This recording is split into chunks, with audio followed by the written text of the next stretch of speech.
नमस्कार, आप देख रहे हो अपने डिजिटल प्लेटफॉर्म सक्रिय भारत और मैं हूं आपके साथ प्रेमा प्रियदर्शिनी। अम्बे तू है जगदम्बे काली, जय दुर्गे खप्पर वाली, तेरे ही गुण गाए भारती। जी हाँ, आपको नवरात्रि की बहुत बहुत शुभकामनाएं। नौ दुर्गा देवी हमारे भारत में लड़कियों को देवी का दर्जा दिया जाता है। उनकी पूजा पूरे 9 दिन की जाती है। एक औरतों का सम्मान अलग है हमारे देश में, लेकिन औरतें हर जगह पे अपनी लड़ाई लड़ रही हैं, चाहे वो किसी भी फील्ड में हो, चाहे वो हमारे जर्नलिज्म में हो, चाहे फिर डॉक्टरी में हो, चाहे फिर हमारे देश के सेना में हो या कहीं पे भी हो। लेकिन क्या आप सोच सकते हो कि अपने सनातन धर्म में भी औरतें अपने पक्ष की, अपने हक की लड़ाई लड़ रही हैं? जी हाँ, आज हमारे स्टूडियो में एक ऐसी महिला उपस्थित हैं जिन्होंने अपने हक की लड़ाई लड़के महिला शंकराचार्य बनी हैं। बहुत बहुत स्वागत करते हैं आपका। मैं आपकी जर्नी जानना चाहती हूँ कि आपको ये आवश्यकता क्यों लगी कि महिला शंकराचार्य भी होनी चाहिए, और आपकी जर्नी की शुरुआत कैसे हुई? पहले तो आपको बहुत बहुत धन्यवाद जी। आपने अपने स्टूडियो में मुझे बुलाया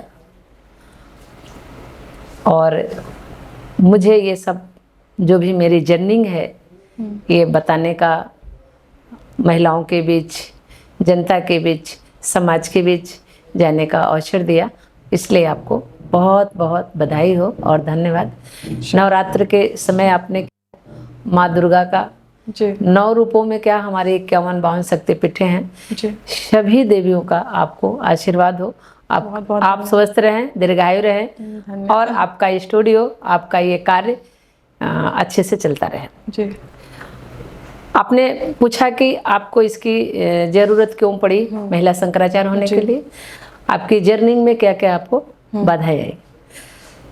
सबसे पहले मैं ये बताना चाहूँगी कि यत्र नारेस्त पूजन्ते रमन्ते तत्र देवता, ये हमारे शास्त्र के श्लोक हैं। 4 वेद 6 शास्त्र, 4 वेद 6 शास्त्र और 18 पुराण, बाकी अनेक न जाने कितने पुराण हैं। सभी में हमारे मातृशक्ति की सत्ता दिखती है, झलक दिखती है। मतलब मातृशक्ति के बगैर यहाँ पर कुछ भी नहीं है। प्रकृति और पुरुष, प्रकृति पहले आती है, पुरुष बाद में आता है। पर जब मेरी जर्निंग शुरू हुई, जर्निंग मीन्स जब मैं होश संभाली बचपन से जी, तो मुझे अपने घर से ही पहले देखने को मिला कि लड़का और लड़की, बेटी और बेटा। अच्छा। थोड़ी और जर्निंग बड़ी हुई तो मैं हर जगह जब देखती रही तो पता चला कि शक्ति के बिना शिव 100 के समान है। शक्ति से ही सब कुछ होता है। भोजन करा रहे अन्नपूर्णा माता, सरस्वती माता, दुर्गा माता, काली माता, सभी माताओं का लोग प्रार्थना करते हैं, नमन करते हैं और उनसे ऊर्जा लेते हैं। पर जब मैं इस समाज में आई, संत समाज में, तो सबसे ज़्यादा मैंने यहाँ देखा कि यहाँ मातृसत्ता को बहुत पीछे, दूर दूर तक कहीं उनका नामो निशान नहीं है प्रथम पर। जबकि हम जिस देश में रहते हैं वहाँ पर 5 प्रमुख माताएं हैं। अपनी माता, गंगा माता, गीता माता, गौ माता, ये प्रमुख माताएं। इन माताओं के शक्तियों से ये पूरा भारतवर्ष हमारा विश्व गुरु है, सोने का चिड़िया है। लेकिन मैंने देखा कि महिला बहुत पीछे है। अंतरिक्ष तक महिलाएं चली गई आज के डेट में जी, लेकिन धर्म क्षेत्र में धर्माचार्य के रूप में उनको हमको देखने को नहीं मिला। ये मेरे अंदर ऐसी एक शक्ति जागृत हुई।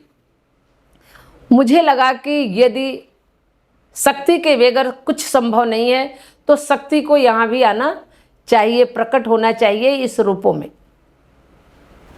तो 2000 से हमारी ये जर्निंग धर्म क्षेत्र की शुरू हुई और 2000 से जर्निंग आते आते हमारे प्रयागराज में हमारा साधना है, हमारा कर्मभूमि भी है, साधना भी है।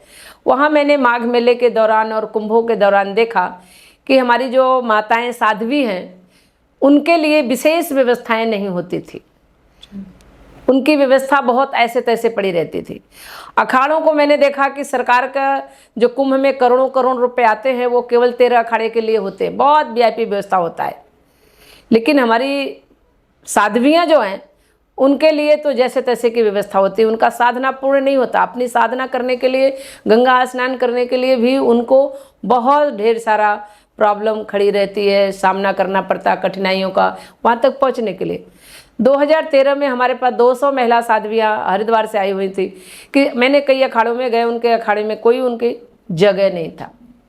फिर वहाँ से मुझे माँ गंगा, जमुना, सरस्वती 3 नदियाँ हमारी हैं जी। ब्रह्मा जी के यज्ञ स्थली है प्रयागराज, वहाँ उनकी कृपा से मुझे ऐसी प्रेरणा हुई कि महिला अखाड़ा होना चाहिए, महिला शंकराचार्य होना चाहिए अखाड़ा, क्योंकि महिला की बात, महिला शक्ति जब आएगी तो महिलाओं के लिए व्यवस्थाओं को सारी ज़रूरतें पड़ेगी, और जब शक्ति हमारी क्षीण रहेगी तो हमारे न तो मानव का विकास होगा, न धर्म का विकास होगा, न राष्ट्र का विकास होगा।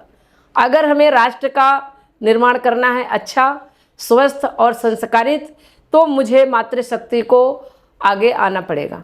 उस उद्देश्य से महिला शंकराचार्य और महिला अखाड़े का निर्माण प्रयागराज से शुरू हुआ।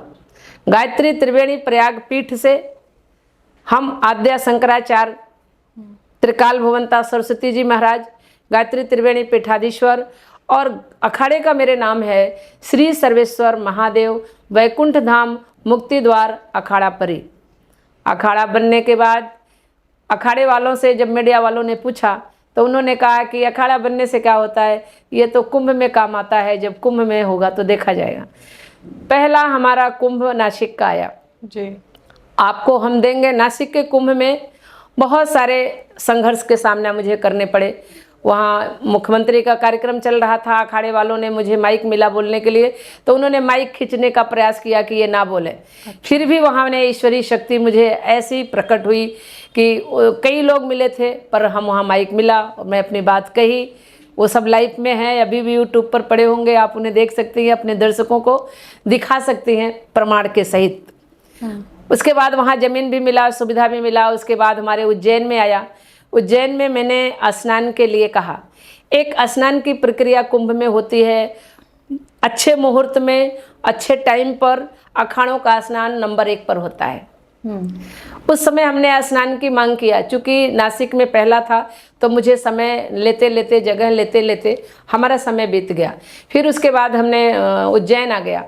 उज्जैन में भी समान सुविधा मिल गया। हाई कोर्ट के आदेश के बाद फिर मुझे कोर्ट जाना पड़ा कि कानून हमारे भारतवर्ष का समान व्यवस्था के लिए और धर्म हमारा श्रेष्ठ है, सर्वश्रेष्ठ है, तो हमें श्रेष्ठता नहीं चाहिए लेकिन समानता जरूर चाहिए। समान रूप से जब व्यवस्था होगी तभी हमारी समान रूप से सभी संस्कार चलेंगे। हाई कोर्ट के आदेश के बाद मुझे वहाँ सुविधा, व्यवस्था सब कुछ मिल गया, सुरक्षा, लेकिन शाही स्नान वहाँ नहीं मिला। शाही स्नान एक निकल गया। दूसरे शाही स्नान से पहले हमने समाधि लेने का ऐलान किया कि यदि महिलाओं को सम्मान नहीं मिलेगा, महिलाओं को स्नान नहीं मिलेगा, तो हम अपने आप को विलय करते हैं धरती में। वो सीता माता जैसे सम्मान के कारण तो धरती माता भी, सीता माता भी धरती में समा गई थी। उस समय प्रशासन को बहुत परेशानी हुई। प्रशासन ने मुझे भी किया, ले जाके मुझे जेल में डाल दिया। अच्छा, 24 घंटे मैं जेल में थी। दूसरे दिन फिर हमें सम्मान लाया गया। मतलब एक शाही स्नान की मांग की वजह से आपको जेल में डाल दिया गया। शाही स्नान के मांग की वजह, ये मातृशक्ति का सम्मान है, मेरे आदि आबादी का सम्मान है। अगर उसका सम्मान नहीं होगा तो नहाने जो आ जाते हैं वो गंगा है, जमुना है, सरस्वती है, गोदावरी है। मतलब गोदावरी अलग अलग, वहाँ उज्जैन में क्षिप्रा माता है, नासिक में गोदावरी हैं, प्रयागराज में गंगा, जमुना, सरस्वती हैं, आपके हरिद्वार में गंगा माता हैं। पर गंगा माता में स्नान गंगा पुत्रियां न करें, इस बात का कितना दर्द हो सकता है। मुझे लगता है कि गंगा माँ ही नाराज हो गई, इसलिए ऐसा मुझे करना पड़ा। समाधि के बाद मुझे जेल में डाल दिया। वहाँ की यात्रा, तब तक कुंभ का एक समय निर्धारित होता है, वो भी ख़त्म हो गया। आपका प्रयागराज आ गया। प्रयागराज अभी आपका लेटेस्ट कुंभ बीता है जी। 19 में तो हाई कोर्ट के आदेश के बाद भी इन लोगों ने नहीं दिया था। अच्छा, फिर उसके बाद हरिद्वार में आया। हरिद्वार में भी हाई कोर्ट का आदेश मैंने करवाया। अभी लेटेस्ट आपका प्रयागराज का कुंभ बीता है। उस प्रयागराज के कुंभ में उन्होंने हाई कोर्ट का आदेश के बाद जमीन दिया, सुविधा दिया। अभी तक मातृशक्तियों को अमृत स्नान का समय नहीं मुहैया कराया गया। कोर्ट में अभी भी हमारा चल रहा है। जज ने बोले कि ये पॉलिसी मैटर है। अब देखिए, वो मेरा पॉलिसी मैटर, जब कानून में बराबर का अधिकार है तो अभी मैं यहाँ आकर के पहुँची हूँ कि समान सुरक्षा सुविधा तो मिल रही है, पर अमृत स्नान का फर्स्ट जब यहाँ कहा जाता है भारत, तो इसमें लेडीज फर्स्ट, मातृशक्ति फर्स्ट, लेकिन स्नान के लिए मातृशक्ति का कहीं दूर दूर तक। और मेरा विरोध उन सभी महान भावों ने किया, मठाधीशों ने किया, जो देवी की स्तुति करते उनसे कम नहीं होता। सुबह शाम वो देवियों की स्तुति करते हैं, उसके बाद भी उन्होंने एक देवी का कार्य करने के लिए दैवी शक्ति से एक देवी के रूप में प्रकट हुआ धर्म क्षेत्र में, तो उनके विरोधों का तो बौछार चारों तरफ से आ गया। सबसे ज़्यादा विरोध किसने किया? सबसे ज़्यादा हमारे सनातन धर्म के बीच से विरोध आया। अच्छा। और उन्होंने तो ऐसे ठान रखा था कि बिल्कुल, लेकिन ये ईश्वर की सत्ता चाहती थी कि माँ अपने दोनों सत्ता, क्योंकि जो ईश्वरी सत्ता है स्त्री और पुरुष, तो उसने दोनों को यहाँ बनाया है, दोनों को समान रूप से वो कार्यभार दिया हुआ है चलाने के लिए। तो मुझे तो ऐसा लगता है कि ईश्वरी सत्ता चाह रही थी, इसलिए जहाँ पर तेरे अखाड़े विरोध करते हो, जहाँ पर चारों शंकराचार्य प्रमुख रूप से विरोध करते हो, वहाँ पर एक हमारे जैसे तिनका सा संत के रूप में इतने बड़े विरोधों का सामना करना असंभव था। लेकिन माँ दुर्गा, माँ काली, माँ सरस्वती, माँ अन्नपूर्णा, सभी देवियों ने मेरे साथ साक्षात में संघर्ष की जरूरत पड़ती थी तो वो संघर्ष करती थी। जिस समय उनको सरस्वती की जरूरत पड़ती है तो सरस्वती माँ प्रकट हो जाती हैं। जिस समय जिस चीज़ की जरूरत पड़ती है वो सारी देवियाँ मेरे द्वारा प्रकट होके अपना काम उन्होंने किया। मैं आज के डेट में आद्या शंकराचार्य के रूप में पूरे देश में भ्रमण कर रही हूँ और मेरे लिए किसी का कोई रुकावट नहीं है। मुझे अंदर से भी ऐसा फील होने लगा, बाहर का माहौल भी ऐसा मैं देख रही हूँ, सबके सपोर्ट भी मिलने लगे।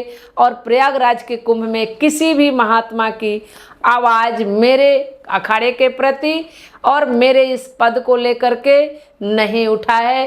ये माँ की कृपा से ये मेरी उपलब्धि है। अब मुझे अपने मातृशक्तियों को ये बताना है कि आप शक्ति हो, आप अपने कर्तव्य को पहचानो। आपका ये प्रथम कर्तव्य है कि सुसंस्कारित, संस्कारवाना सनातन धर्म के प्रति आपकी प्रथम जिम्मेदारी है। सनातन धर्म को बचा के रखना, सनातन धर्म के लिए लड़ना, सनातन धर्मी बनना, ये मातृशक्तियों का परम कर्तव्य है। इसलिए पूरे देश के मातृशक्तियों को मैं आह्वान करती हूँ कि आप खुल करके धर्म क्षेत्र में किसी भी वेश में हो, किसी भी रूप में हो, किसी भी पद पर हो, किसी भी मतलब स्थान पर हो, पर आप सनातन धर्म के लिए जरूर जिस जगह पर हो, जिस रूप में हो, जिस तरीके से आप कर सकते हो। कोई अर्थ से करेगा, कोई ज्ञान से करेगा, कोई समय देगा, कोई किसी रूप में। जैसे आज आप हैं, आपको ऐसा लगा, आप मीडिया से जुड़ी हुई हैं, आपको लगा कि मैं ये चीज़ें अपने पूरे देशवासियों को बताएं, मानव समाज में बताएं, जन जन तक जाना चाहिए, जिससे लोगों को शक्ति बढ़ेगा। हमारी मातृशक्तियाँ किसी भी क्षेत्र में जब जाना चाहती हैं तो उनको घर से बड़ी प्रॉब्लम होती है, फिर समाज में प्रॉब्लम होती है, फिर वो बहुत सारी टूट जाती हैं। मैं उन सभी टूटी हुई मातृशक्तियों का एक घर हूँ, एक उनको दर्द समझने वाली हूँ। उनका हर क्षेत्र का परेशानी निवारण करने के लिए मेरा अखाड़ा और मेरा पीठ आगे है।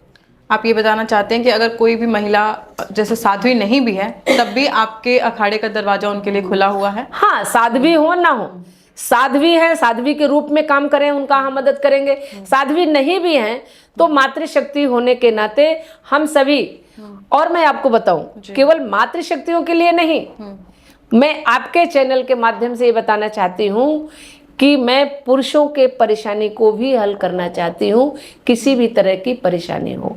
अच्छा, एक बात बताइए, महिला शंकराचार्य से लोग इतना घबरा क्यों गए कि कोर्ट तक बात पहुंच गई, जेल जाने की नौबत आ गई? ये एक धर्म की लड़ाई है और कोई भी भगवान को पूज सकता है, तो फिर इसके लिए इतना बवाल क्यों मचा? देखिए, लोग अभी तक शक्ति से शक्ति लेकर शक्ति को पीछे रखते रहे। जब शक्ति स्वयं अपने आगे आना चाहिए तो शक्ति से तो सभी लोग घबराते हैं। शक्ति से घबराना उनका लाजिब था और लाजिब है। जब सोने के डिब्बे को बंद रखा है और पीतल के डिब्बे को खोल खोल सबको दिखा रहे हैं, उनको मालूम है कि जिस दिन सोने का डिब्बा खुल जाएगा उस दिन पीतल का डिब्बा बंद हो जाएगा।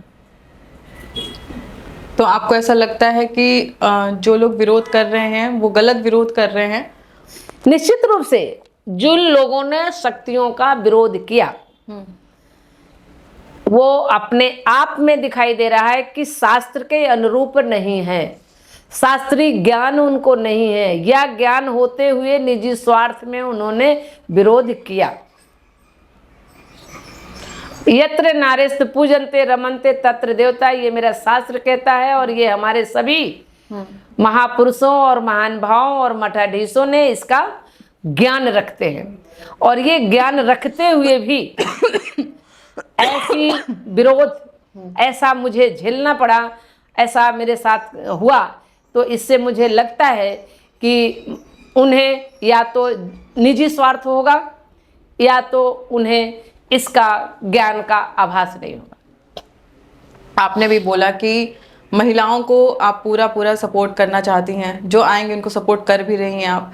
अभी कुछ ही दिन पहले एक कंट्रोवर्सी उठी हुई है पूनम पांडे को लेके कि वो रामलीला में मंदोदरी बनने जा रही हैं। बहुत लोग ये कह रहे हैं कि इनका कोई राइट ही नहीं है बनने का, लेकिन मैं आपसे जानना चाहती हूँ कि आप इनको अगर आप सपोर्ट कर रही हैं तो किस तरीके से कर रही हैं, और अगर नहीं कर रही हैं तो उसका रीज़न क्या है? जैसे मेरा एक मानना ये है कि जैसे जब हम धर्म के प्रति या फिर हम जब भी भगवान की तरफ थोड़ा झुकाव रखते हैं तो उसका रीज़न ये होता है कि हम अपने जीवन में जो आज हैं, हो सकता है कि हम कल वो ना हो। हमेशा कहते हैं ना कि समय काल परिस्थिति बदलती रहती है, तो फिर हो सकता है कि वो भी अपने जीवन में चेंज चाहती हूँ, शायद इसलिए, या अच्छाई की तरफ झुकाव हो। तो क्या आपको लगता है कि ये जो इतनी बड़ी कंट्रोवर्सी अभी उठी हुई है महिलाओं उनको लेके, पूनम पांडे को लेके, कि आप मंदोदरी बन ही नहीं सकते हो, इस पर आप क्या कहना चाहोगे? देखिए, ये जो भी उनको लेकर के कंट्रोवर्सी पैदा हो रही है ये गलत है। इस तरह की कंट्रोवर्सी नहीं होना चाहिए।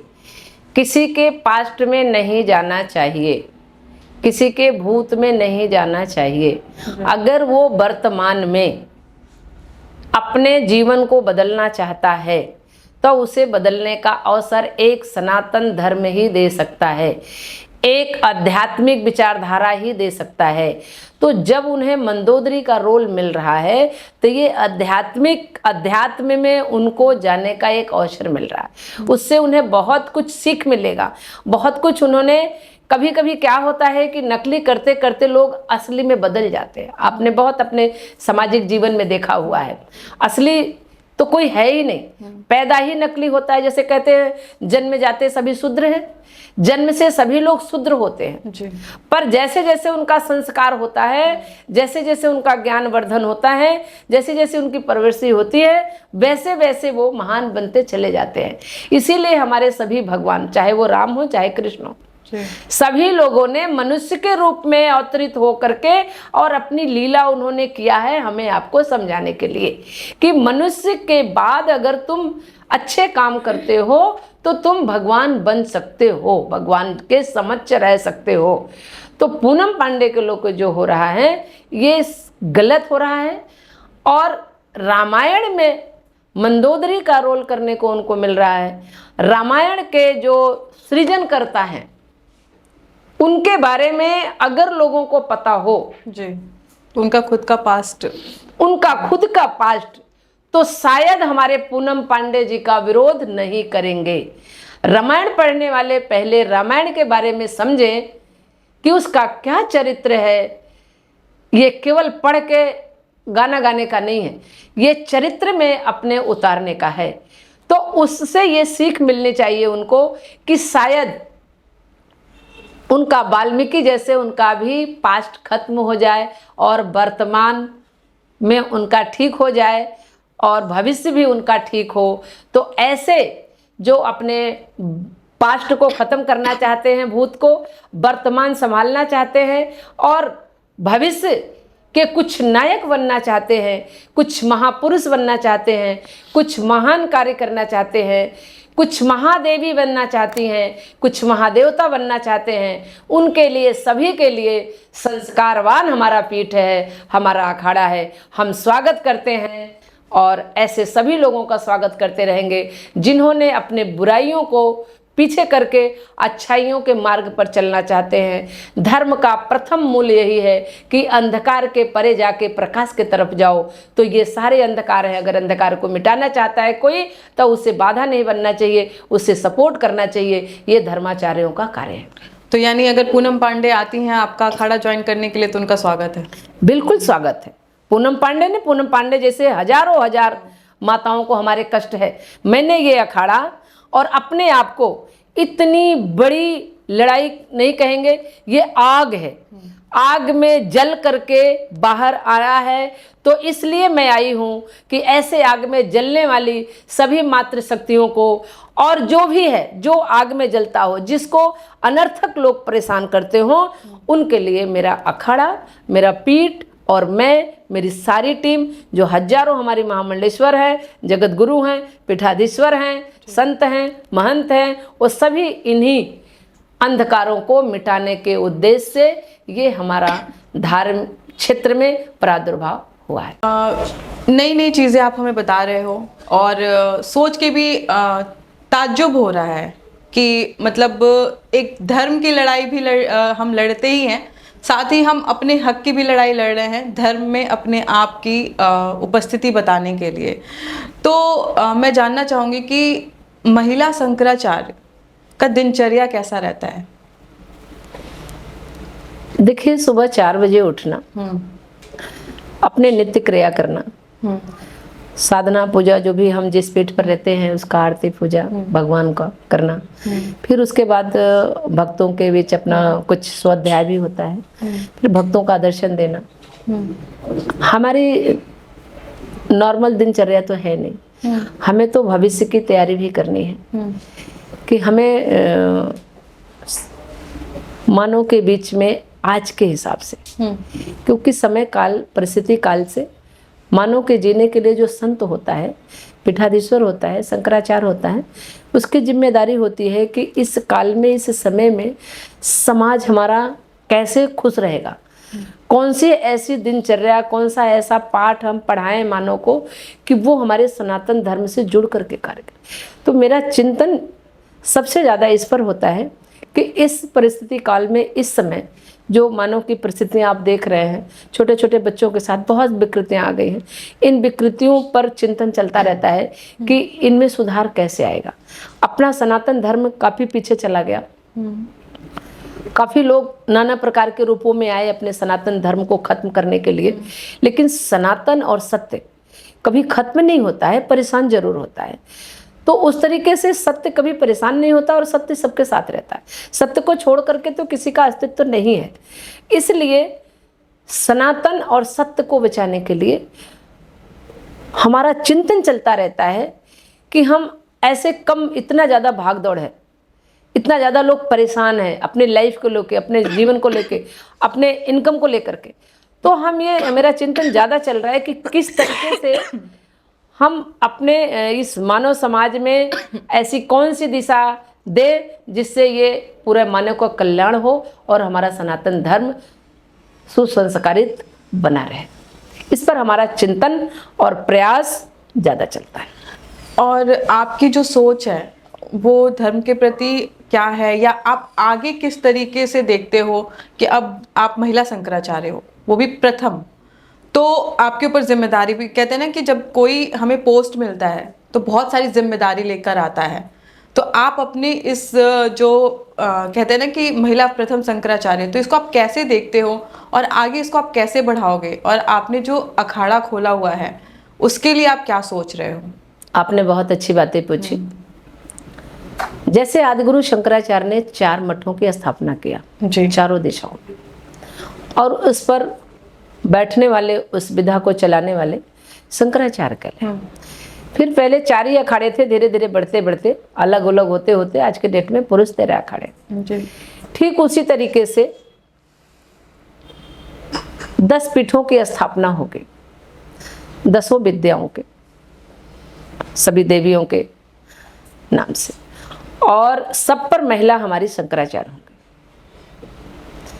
एक प्रमुख हमारा प्रयागराज का होगा। 10 और हमारी जिम्मेदारी ये सबसे बड़ी है कि 10 हम पीठ की स्थापना और करेंगे, और उन्हीं पीठों के साथ, पीठाधीश्वर का मतलब है वो सेनापति, जी। और सेना हमारी अखाड़ा होगी। तो महिला अखाड़ा भी 10 और बनेंगे। अच्छा। तो 11 हमारे अखाड़े हो जाएंगे और 11 हमारी पीठ हो जाएगी। ये हमें अभी हम इस प्रयागराज के कुंभ में दूसरी शंकराचार्य हमने बनाया है। अच्छा। और दूसरी पीठ कुछ समय में तैयार होने वाली है, और अखाड़ा भी, उसका नामकरण इस कुंभ में हो गया है। आगे काम चल रहा है, अभी हम मीडिया में तब लाएंगे जब उसकी पूरी तैयारी हो जाएगी। तो ये हमारी जिम्मेदारी है। उससे जुड़े हुए जो भी समाज के लोग हैं, उनके अलग अलग पीठों से, अलग अलग अखाड़ों से कार्य मानव समाज के लिए किया जाएगा। उनकी दिनचर्या पर, मानव समाज की दिनचर्या क्या होनी चाहिए, उनका खान पान क्या होना चाहिए, उनकी स्वाध्याय क्या होना चाहिए, इस तरह का हमारा चल रहा है। तो वो हम कुछ समय में ही मानव का भविष्य कैसे ठीक हो, इसके लिए हमारे पीठों से और अखाड़ों से इसके प्रचारक निकल करके जाएंगे। कुछ लोग गांव-गांव जाएंगे, शहर शहर जाएंगे, मोहल्ले में जाएंगे। कुछ लोग अपने भजन के माध्यम से, कुछ लोग अपने ज्ञान के माध्यम से, कुछ लोग सत्संग के माध्यम से, जैसे भी यात्राएं करके ऐसी प्लानिंग चल रही है। भविष्य में ऐसा भी चल रहा है कि हम एक धर्म जागरूकता के प्रति एक यात्रा भी निकालने वाले हैं, जिसमें सभी मानव को ये पता चले कि हमें सनातन धर्म हमारा क्या है, कैसा है, उसको जीना कैसा चाहिए, उसका हमारे जीवन में फ़ायदा क्या है, हम उसके बगैर रह नहीं सकते, तो उसको हमें साथ लेके चलना है। जैसे अभी आपने हमें बताया हर चीज़, छोटी छोटी चीज़ें, तो जैसे मैं जानना चाहूँगी कि जैसे जो ये सब चीज़ें हैं, इसके बारे में अगर आप हमें थोड़ा सा बताएं कि ये क्यों, क्या और किस लिए ज़रूरी होती है। देखिए, हमारे आदि गुरु शंकराचार्य तो पैदल यात्राएं करते रहे जी। ये सब जब उस पद पर चले जाते हैं तो एक तरह से ये उनका एक शोभा है, सम्मान है। आम लोग कैसे समझेंगे भगवान को, अगर भगवान की तरह उनको स्वरूप नहीं दिया जाएगा? तो ये हमारे छड़ी है, ये हमारा छतरी है, ये हमारा अस्त्र है।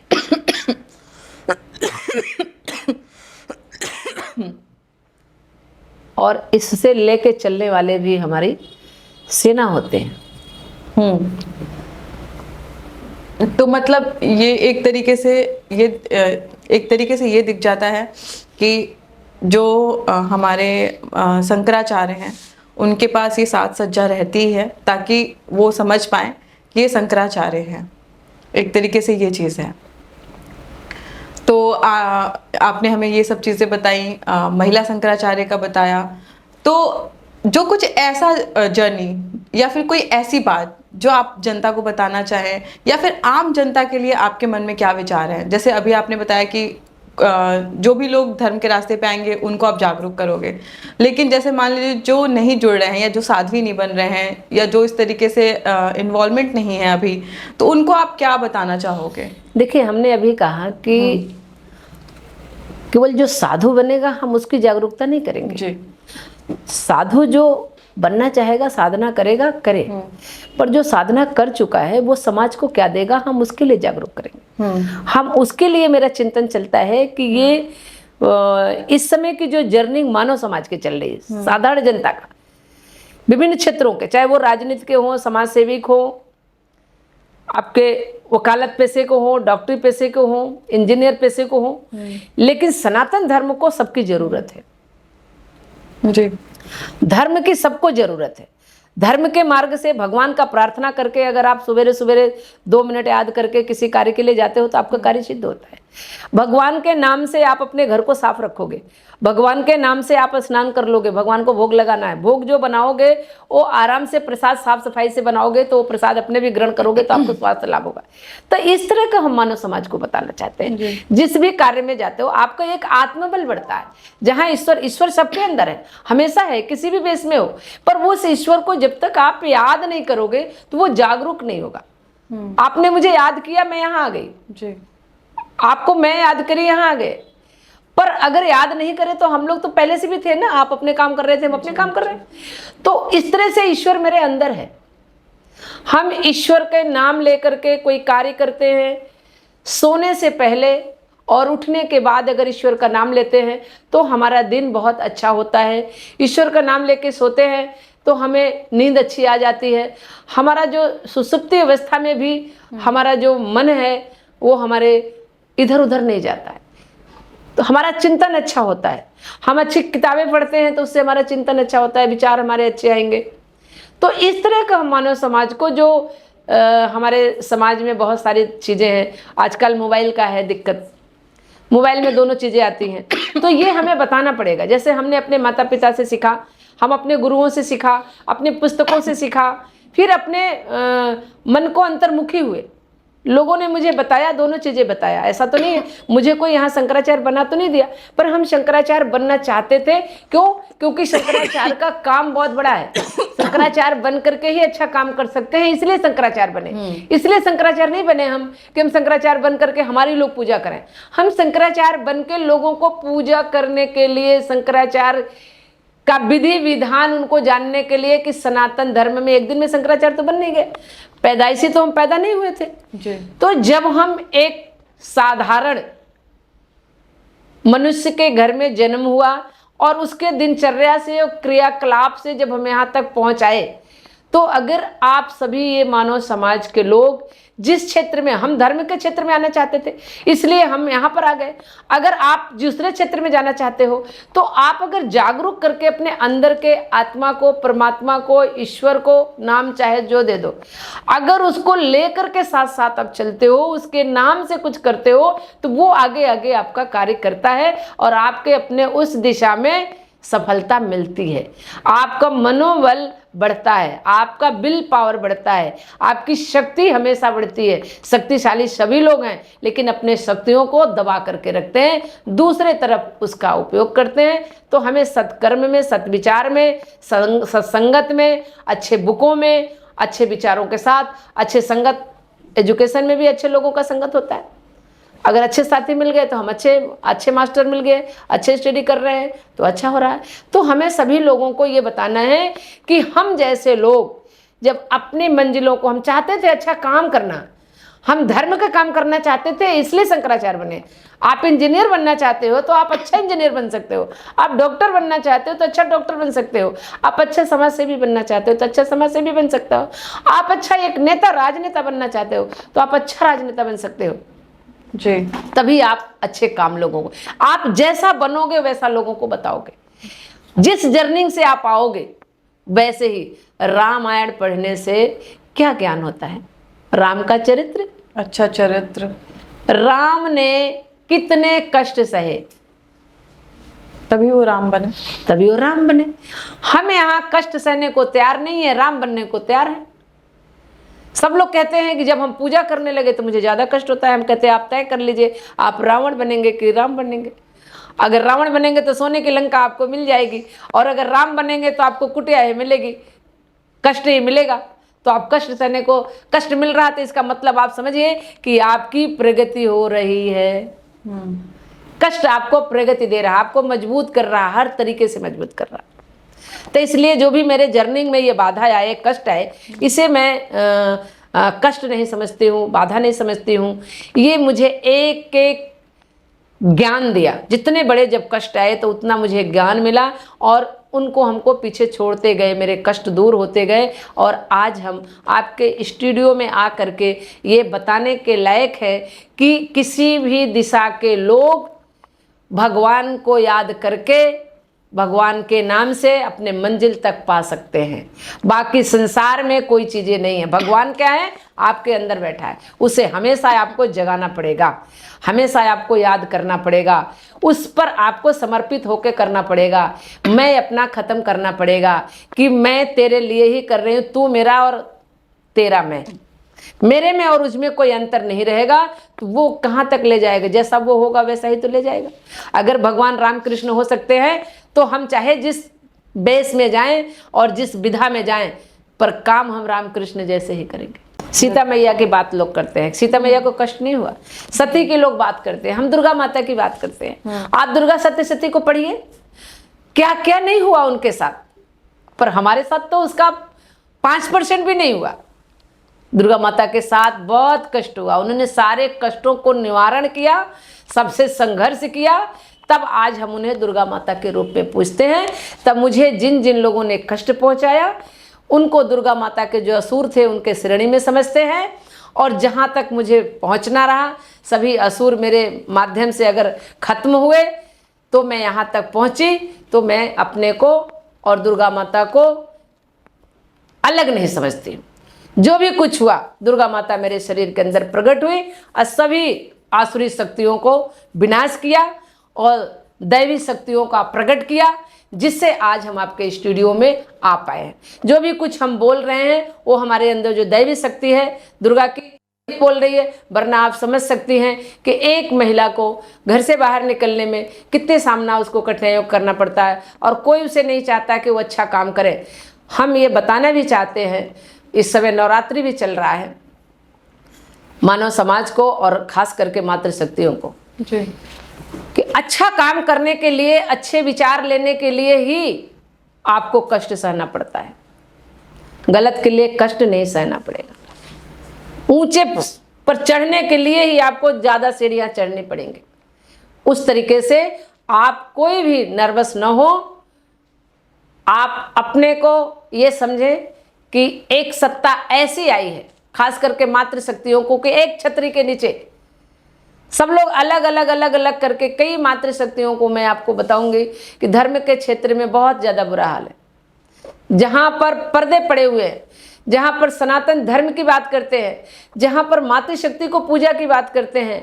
अभी नवरात्र चल रहा है, 9 दिन ही क्यों पूजा करते हैं? क्या 9 दिन ही उनको सुख चाहिए? अगर जिसकी पूजा हम करें, जो हमारे आराध्य है, उसे हमें अपने जीवन में धारण करके और उसी को आराध्य मान के उसके सहारे अपनी नैया को पार करना चाहिए। 9 दिन के बाद क्या वो हमारी बच्ची, 3 साल के बच्ची के साल भर के बच्ची के साथ भी बलात्कार होता है, क्या वो क्या हो जाती है? और अभी हम 10 साल, 11 साल, 9 साल के बच्चियों की पूजा करते हैं और उसके बाद 1 साल की बच्ची भी हमारे लिए राक्षस हो जाती है।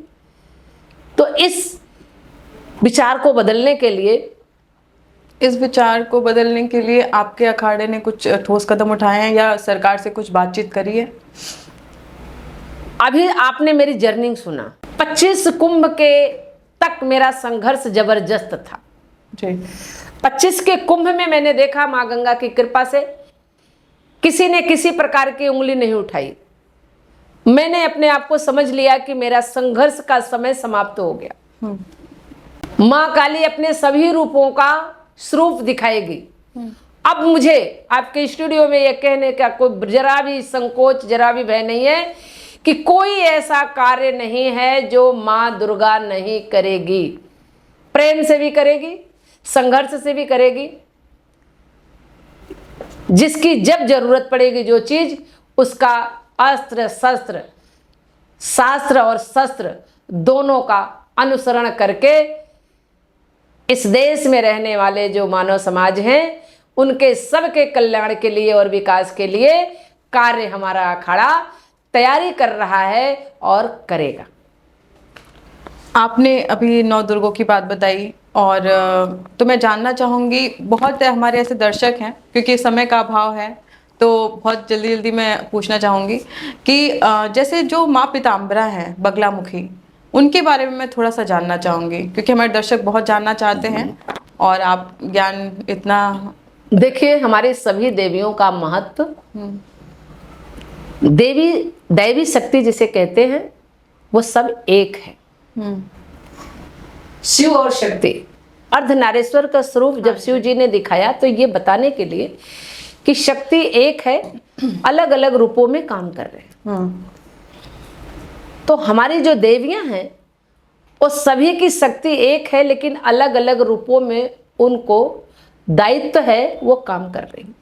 आपने पूछा बंगलामुखी माता जी, बंगलामुखी माता हमारी जल्दी प्रसन्न हो जाती हैं और जल्दी लाभ देती हैं। सभी आपको सुख शांति समृद्धि का लाभ आपको तत्काल मिल जाता है, लेकिन अगर गलती हो गया तो बंगलामुखी माता हमारी सब कुछ छीन भी लेती है। तो दर्शकों को मैं ये बताना चाहती हूँ कि बंगलामुखी माता का पूजन सोच समझ करके करें। आप जो चाहते हैं वो प्राप्त होगा, लेकिन संभल संभल करके करिए, एक सही किसी गुरु के सानिध्य में रह करके ही करें। और हम महिला शंकराचार्य हैं, सभी देवियों का अलग अलग विस्तार करेंगे। देखिए, सभी देवियां हमारी, सभी शक्तियों का हमें मानव में जरूरत है। किसी को धन की जरूरत है तो लक्ष्मी माता की पूजा करें, किसी को संघर्ष की जरूरत है तो काली दुर्गा को, किसी को विद्या को जरूरत है तो सरस्वती माता को। ऐसी कोई देवी हमारी नहीं है जिनकी जरूरत हमें नहीं है। इसलिए सभी हमारी पूजनीय है, सम्माननीय है। सभी को समाज में सबको संभाल करके रखना चाहिए। इनका कभी भी दुरुपयोग नहीं करना चाहिए। दुष्प्रयोग का दुष्परिणाम आता है। हमारे दुर्गा सप्तशती को अगर पढ़ लिया तो उसमें हमारी माँ दुर्गा के साथ क्या क्या हुआ, फिर भी हमारी दुर्गा माँ पराजय नहीं माना, सभी को खत्म किया। जब भी हमें असुरी शक्तियों का संहार करना होगा तो हमारी माँ काली और दुर्गा के रूप में ही आकर के वो संहार करेगी, और करती है और किया। मेरे जीवन में मैं नहीं कुछ कर सकती, मैं तो कुछ भी नहीं कर सकती, मैं तो तिनका भी नहीं हूं उनके आगे। लेकिन जो धर्म क्षेत्र के, मुझे कहने में जरा भी संकोच नहीं है जी। क्यों? क्योंकि मैंने अपने से कुछ नहीं किया। हम तो एक सनातन धर्म का कार्य करने के लिए अग्रसर हुए धर्म के क्षेत्र में। और जैसे जैसे मेरी प्रगति बढ़ी, जैसे जैसे मेरी विचारधारा बढ़ी, जैसे जैसे मुझे ज्ञान हुआ, वैसे वैसे हम काम करने के लिए महापुरुषों से आग्रह करने का प्रयास किया। मैं शंकराचार्य बन के कुछ उनका लेना नहीं चाहती थी। और शंकराचार्य भी बनने का क्यों? क्योंकि जनता तब आपके पास आएगी जब आप फुल उस रूप में होंगे, तब जनता आपको सुनेगी। आपके पास पहले आना है, फिर उसको सुनना है, फिर वो समझेगा कि नहीं ये सही कर। तो इसलिए हम जनता को अपने पास बुलाने के लिए हम ये बात आपके वेश में भी कर सकते थे जी। पर इस बात को कोई सुनता नहीं, समझता नहीं, कहता ये पागल हो गई। मेरे साथ ऐसा हुआ। तो जब इस रूप में आके कहना शुरू किया तो पूरी तूफान हो गई। तूफान आया, तूफान। मैं समझती हूँ एक एक चीज जो दुर्गा माता के साथ हुआ है ना, मेरे ऊपर पूरी सटीक बैठती है। और उसे मैंने अंगीकार किया और स्वीकार किया। सहने सहने सहने सहने सहने सहने सारे संघर्ष। वो द्रौपदी का चीर भी हरण होता है। जिस समय नासिक में सभी महात्माओं ने मेरे ऊपर टूट पड़े एक माइक लेने के लिए, उस समय भी धर्म का चीर हरण हो रहा था। ये सब सारा कुछ मीडिया में आ चुका है। तो मैं अपने को बहुत भाग्यशाली और सौभाग्यशाली, खुश नसीब समझती हूँ कि माँ दुर्गा, काली, सरस्वती, शिव सभी ने मुझे चुना इस कार्य के लिए। और ये सारे कार्य मेरे पूर्ण किए।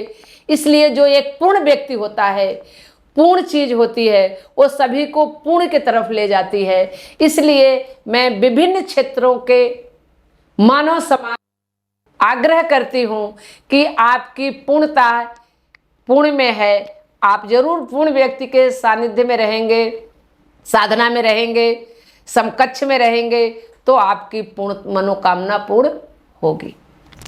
जी, जब भी हम पॉडकास्ट लेकर आते हैं, हमारा सोच यही होता है कि हम आपको एक नई सोच से मिलाएं।